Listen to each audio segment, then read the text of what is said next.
करती है। कांग्रेस की सरकार और क्या कर सकती है? वो तुष्टीकरण की राजनीति को हमेशा पल्लवित और पोषित करने वाले लोग हैं, उनसे और क्या हम लोग उम्मीद करें? जो पीएफआई का जो एजेंडा था गजवा हिंद बनाना, वही एजेंडा जो है कांग्रेस का है। ये सब चोर चोर मौसियाउत भाई मिले हुए हैं।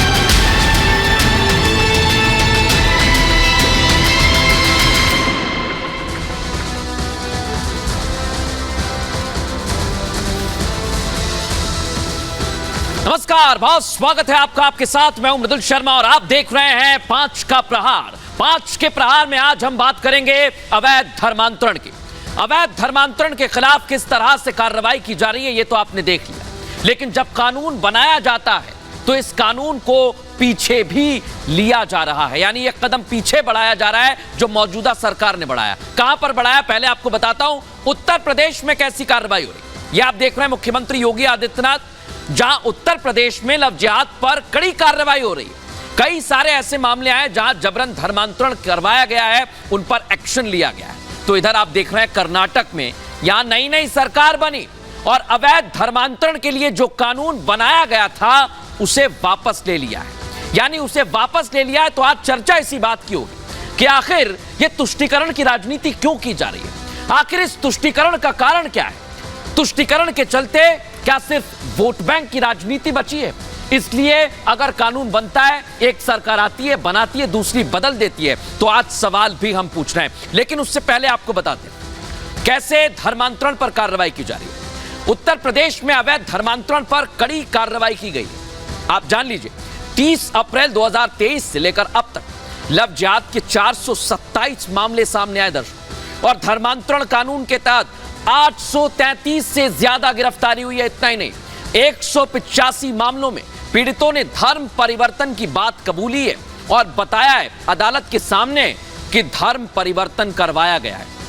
और एक और आंकड़ा सामने आया, वो भी जान लीजिए, नाबालिगों के धर्मांतरण के करीब 65 मामले दर्ज किए गए हैं। ये आंकड़े भी बहुत कुछ कहते हैं, बहुत कुछ बताते हैं दर्शकों। इतना ही नहीं, यूपी के बरेली में सबसे ज्यादा धर्मांतरण के केस हैं। दिव्यांग बच्चों के धर्मांतरण और बड़े रैकेट का खुलासा भी हुआ है। और इन सब पे लगातार हम सवाल करेंगे। एक खास पैनल भी हमारे साथ मौजूद रहेगा, लेकिन उससे पहले आज कुछ सवाल खड़े हो रहे हैं। सवाल क्या खड़े हो रहे हैं ये भी मैं आपको बताता हूं। आज 5 के प्रहार में यह सवाल है, उत्तर प्रदेश में धर्मांतरण पर प्रहार है तो कर्नाटक में बचाव आखिर क्यों किया जा रहा है। आज मैं यह भी पूछूंगा, कांग्रेस को धर्मांतरण कानून से परेशानी क्यों है? एक वर्ग को खुश करने के लिए क्या कानून को रद्द कर देंगे? क्या चुनाव की वजह से धर्मांतरण कानून पर सियासत हो रही है? दोनों पार्टियां, जितनी भी पार्टियां इस पर आवाज उठा रही हैं। और एक सवाल और, योगी मॉडल से क्या धर्मांतरण और लव जिहाद रुक जाएगा या रुक रहा है? यह भी आज हम पूछेंगे। लेकिन सबसे पहले आज आपको यह भी जानकारी दे दें कि धर्मांतरण पर कुछ ऐसे आंकड़े मैं आपको बताऊंगा जो बताते हैं कि धर्मांतरण पर आज से बात नहीं हो रही है, पहले से, लेकिन अब इसमें सियासत होती है। पहले ये रिपोर्ट देखिए, फिर करेंगे मेहमानों से चर्चा।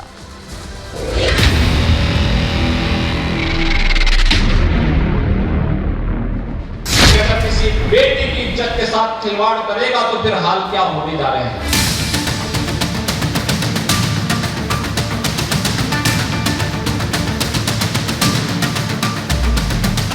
सीएम योगी ने यह हुंकार तब भरी जब यूपी में लव जिहादियों पर कड़ा प्रहार हुआ।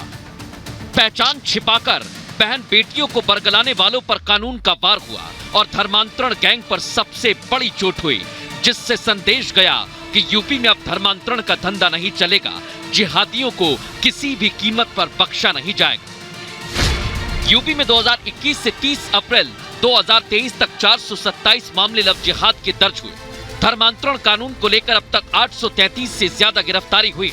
वहीं 185 मामलों में पीड़ित ने कोर्ट के सामने जबरदस्ती धर्म परिवर्तन की बात कबूली।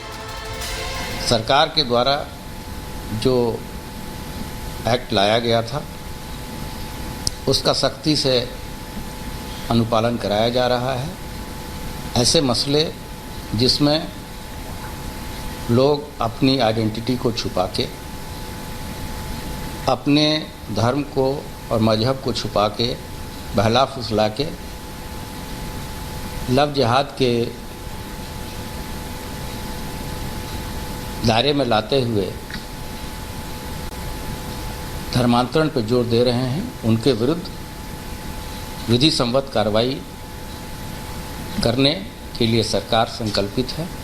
साफ है योगी सरकार सख्त है और धर्मांतरण गैंग पस्त है, लेकिन यूपी में जहां धर्मांतरण के धंधेबाजों के खिलाफ ताबड़तोड़ एक्शन हो रहा है, वहीं कर्नाटक में ठीक इससे उलट, क्योंकि सत्ता में आते ही कांग्रेस ने तत्कालीन बीजेपी सरकार के धर्मांतरण विरोधी कानून को बदलने का फैसला ले लिया।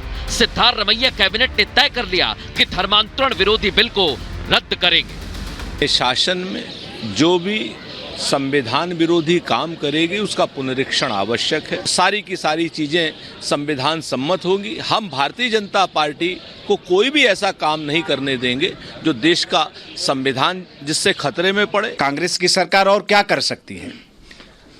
वो तुष्टीकरण की राजनीति को हमेशा पल्लवित और पोषित करने वाले लोग हैं। उनसे और क्या हम लोग उम्मीद करें? धर्मांतरण विरोधी कानून रद्द करने का फैसला लेने पर कर्नाटक की कांग्रेस सरकार सवालों के कटघरे में। सवाल खड़े हो रहे हैं कि कर्नाटक में कांग्रेस धर्मांतरण विरोधी कानून रद्द क्यों करना चाहती है? इसके पीछे सिद्धारमैया सरकार की मंशा क्या है? कांग्रेस की मानसिकता बताती है कि वो जिहादियों के साथ है, वो धर्मांतरण के पक्ष में है, वो राष्ट्रवादियों से नफरत करती है। भाई का जो एजेंडा था गजवा हिंद बनाना, वही एजेंडा जो है कांग्रेस का है। इस सब चोर चोर मौसियाउत भाई मिले हुए हैं। धर्मांतरण विरोधी कानून रद्द करने के फैसले पर कांग्रेस चौतरफा घिर गई। बीजेपी ने कांग्रेस के खिलाफ मोर्चा खोल दिया तो संत समाज भी नाराज है। ऐसे में सवाल खड़े हो रहे हैं कि कांग्रेस को धर्मांतरण कानून से परेशानी क्यों? क्या एक वर्ग को खुश करने के लिए धर्मांतरण कानून को रद्द करने का फैसला लिया गया है? और सवाल तो ये भी कि 24 का चुनाव पास है, इसलिए धर्मांतरण पर सियासत हो रही है। Bureau report, Republic Bharat.